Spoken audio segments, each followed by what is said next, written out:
بسم الله الرحمن الرحيم. السلام عليكم. اليوم 23/3/2025 ضبطت قوات الأمن السوري شحنة مخدرات ضخمة كانت في طريقها للعراق، وألقت القبض على مروجيها، وذلك في عملية بين البلدين هي الثانية من نوعها خلال أسبوع.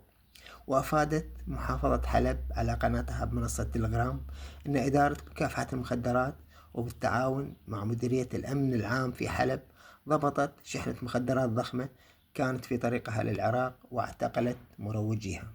والأحد الماضي أعلنت السلطات العراقية ضبط أكثر من طن من حبوب الكبتاغون المخدرة مصدرها سوريا عبر تركيا، وهي أكبر كمية يتم ضبطها في عملية تهريب خلال السنوات الأخيرة.